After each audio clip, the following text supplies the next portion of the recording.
ہم اس کی وجہ بھی جانیں گے, یہ بھی اس سیشن میں آج ہم دیکھیں گے. تو let's start with Basel 1. Basel I is the round of deliberations by central bankers from around the world in 1988. 1988 میں کیا ہوا کہ جتنے بھی around the world central banks تھے, مین کنٹریز کے سب سینٹرل بینکس بیٹھ گئے اکٹھے اور آپس میں کمیٹی میٹنگز ہوئیں, اور ان کی جو آپس میں ڈسکشنز اور ان کی جو آپس میں جن رولز اینڈ ریگولیشن پہ basically that was about international banking laws بنانے کے لیے وہ بیٹھے تھے. تو انہوں نے جو آپس میں ان کی جو جن پوائنٹس کے اوپر ان کا اتفاق تھا وہ انہوں نے کمپائل کر کے اس کو بیسل 1 بنا دیا. The Basel Committee on Banking Supervision in Basel, Switzerland published a set of minimum capital requirements for the bank. سب سے پہلے تو minimum capital requirements پہ انہوں کا سب کا اتفاق ہوا. اور بیسکلی یہ کمیٹی بنی کیوں تھی؟ کمیٹی بننے کی وجہ یہ تھی, ہم اگلے سلائیڈز میں دیکھتے ہیں کہ کمیٹی بننے کی کیا وجہ تھی. This is also known as the 1988 Basel Accord and was enforced by law in the group of 10. G10 countries پہلے تھے, 10 کنٹریز کی ایک کمیٹی بنی تھی جس میں تمام کنٹریز کے سینٹرل بینکس کی ریپرزنٹیشن تھی, اور انہوں نے 1988 میں سب سے پہلے بیسل ایکارڈ بنایا تھا. Basel accord now is widely viewed as outmoded. اب بیسل 2 بیسل 3 آ گئے. The world has changed as financial conglomerates, financial innovation and risk management have developed, and a more comprehensive set of guidelines known as Basel II are in process of implementation by several countries. Basel II کیوں out موڈڈ ہو گیا؟ Out موڈڈ اس لیے ہو گیا کیونکہ دنیا بدلی, financial کنگلامریٹس بنے, innovations ہوئیں, risk mitigation strategies نئی آ گئیں, رسک نئے طرح کے آئیڈینٹیفائی ہو گئے, اور بینکنگ آپریشن بہت زیادہ ایڈوانس ہو گیا. تو یہ بیسل 1 جو تھا ان ساری چیزوں کو کیونکہ وہ کیٹر نہیں کرتا تھا, تو پھر ان ساری چیزوں کو اپ ڈیٹ کر کے ان کی ایڈوانسڈ فارم میں بیسل 2 ڈیولپ کیا گیا. اور بیسل 2 جو ہے بہت سارے کنٹریز نے امپلیمنٹ کیا بھی, بہت ساروں نے نہیں کیا, بہت ساروں کے امپلیمنٹیشن فیز میں تھا. تو بیسل 3 آ گیا. 2008 کا بینکنگ کرائسس ہو گیا. 2008 کا جب گلوبل فائنینشیل کرائسس ہوا تو پھر immediately as a response to the banking crisis Basel 3 ڈیولپ کیا گیا تھا. بیسل 3 جو ایکارڈ ہے وہ اب امپلیمنٹیشن میں ہے کچھ کنٹریز میں آلریڈی ڈیولپڈ میں امپلیمنٹڈ ہے. Generally, Basel III is followed all over the world. Basel III was developed in response to the financial crisis. The committee was formed in response to the messy liquidation of a Cologne-based bank, Herstatt Bank, in 1974. Basel I کی situation کیا ہوئی؟ Cologne ایک جرمنی کا شہر ہے جہاں پہ ہرسٹیٹ ایک بینک تھا. 1974 کی بات ہے. اس بینک میں کیا ہوا کہ آن جون 26 جون کو a number of banks had released Deutschmark, Germany کی کرنسی ہے Deutschmark, to the Herstatt Bank in exchange for dollar payments to deliverable in New York. بہت سارے بینکس نے کیا کیا؟ ہرسٹیٹ بینک کو جرمن کرنسی دی اور انہوں نے کہا کہ ہمیں جرمن کرنسی ایکسچینج کر دیں ان ڈالرز. جرمن کرنسی دے کے ڈالرز لینے چاہے, اور ڈالرز جو تھے ہرسٹیٹ بینک نے ڈیلیور کرنے تھے ان نیو یارک میں ان کو پہنچانے تھے. اب کیا ہوا؟ On account of differences in the time zone کا فرق ہے دونوں کنٹریز کا, there was a lag in the dollar payment to the counter party banks. American banks تھے, امریکن بینکس کے پاس کیا تھا؟ نیو یارک میں بینکس تھے, بینکس کے پاس ڈیوش مارک تھا, جرمن کرنسی جرمن مارک تھا, جرمن کرنسی تھی. انہوں نے وہ جرمن کرنسی ہرسٹیٹ بینک کو دی اور اسے کہا کہ ہمیں ان ریٹرن ڈالرز چاہیے اور نیو یارک میں ہمیں ڈالرز دیے جائیں. اب دونوں کنٹریز میں ٹائم زون ہے, ایک جگہ پہ اگر دن ہے تو ایک جگہ رات. تو کیا ہوا کہ اس گیپ کی وجہ سے کیا ہوا, and before the dollar payments could be affected in the New York, کہ جب تک ڈالر پیمنٹس نیو یارک کے اندر ان کو دی جاتی, پیمنٹس کی جاتی, کیا ہوا, Herstatt bank was liquidated by the German regulators. کہ 26 جون کو کیا ہوا کہ جو جرمن ریگولیٹرز تھے, ریگولیٹری اتھارٹی تھی, اس نے یہ بینک بند کر دیا. Serious situation, serious financial situation, crisis. اب بینک ہی بند ہو گیا, اب کیا کریں, کس کے پاس جائیں, بینک بند ہو گیا. اب جس بینکس ہیں, بینکس کے پیسے, بینکس نے جرمن کرنسی دی ہوئی ہے ہرسٹیڈ بینک کو, ہرسٹیڈ بینک نے ڈالرز ان کو واپس کرنے تھے, اس کے بدلے میں ڈالرز دینے تھے. اب وہ ڈالرز جب دے ہی نہیں پایا, اس سے پہلے بینک ہی بند ہو گیا. اب کیا کریں, پھر یہ ہوا کہ انہوں نے this instant promoted the G10 nation to form towards the end of 1974. 1974 کے اینڈ پہ یہ ہوا, یہ سچویشن 26 جون کو رائز ہوئی. لیکن اس کے بعد کیا ہوا, یہ لنگر آن ہوتی رہی. By the end of the year کیا ہوا کہ G10 نیشنز جتنی تھے, کنٹریز تھے, انہوں نے پھر ایک کمیٹی بنائی, Basel committee on banking supervision, under the auspices of Bank of International Settlements located in Basel, Switzerland. Basel, Switzerland میں ایک جگہ ہے جہاں پہ بینک آف انٹرنیشنل سیٹلمنٹ موجود ہے. بینک آف انٹرنیشنل سیٹلمنٹ کا بیسکلی کام یہ ہے کہ it works as a coordinator and a supervisor Umang all the international banks of the world. کسی بینک کو بھی کسی دوسرے بینک سے مسئلہ ہو انٹرنیشنلی, نیشنلی تو یہ ہوتا ہے نا کہ جیسے فیصل بینک ہے اور میزان بینک ہے, ان دونوں کا آپس میں کسی بات پہ جھگڑا ہو جائے یا کوئی ڈسپیوٹ سیٹل کرنا ہو تو یہ اسٹیٹ بینک آف پاکستان کے پاس دونوں جائیں گے. اب اگر ایک انٹرنیشنل بینک ہے جو کہ پاکستان میں موجود, جس طرح سے ہم دیکھتے ہیں اگزامپل اس کی, کچھ ہمارے پاکستان میں بینکس ہیں, دبئی اسلامک بینک ہے. اب Dubai Islamic bank basically it is based in Dubai. Now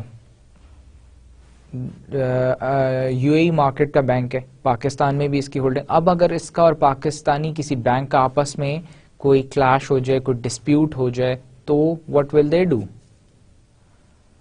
One thing, they can talk to Dubai Islamic Bank, can talk to State Bank کہ میرا اس کے ساتھ یہ ڈسپیوٹ سیٹل کریں. The other thing, they can simply go to Bank of International Settlements BIS Switzerland چلے جائیں, جو کہ بیسل ایک جگہ ہے وہاں پہ موجود ہے, ان کے پاس جائیں گے, وہ دونوں بینکس کو بلائیں گے اور ڈسپیوٹ سیٹل کریں گے. تو اب جب یہ ہرسٹیڈ بینک اور نیو یارک بینکس کا آپس میں جھگڑا ہوا تو یہ بھی گئے بینک آف انٹرنیشنل سیٹلمنٹس کے پاس, اور اس وقت تک کیونکہ ٹائم بھی گزر رہا تھا اور جتنے G10 کنٹریز تھے تو وہ بھی دیور اینگری کہ کیوں یہ اتنا بڑا یہ کرائسس ہو رہا ہے اور اس کو ٹھیک ہونا چاہیے سچویشن کو. تو انہوں نے پھر یہ کیا کہ ایک کمیٹی بنا the bank of international settlements میں ہی, بیسل کے نام سے بیسل کمیٹی بنا دی بینکنگ سپرویژن کے اوپر, اور اسے کہا کہ یہ پرابلم جو ہے اس کو سالو کر دیں.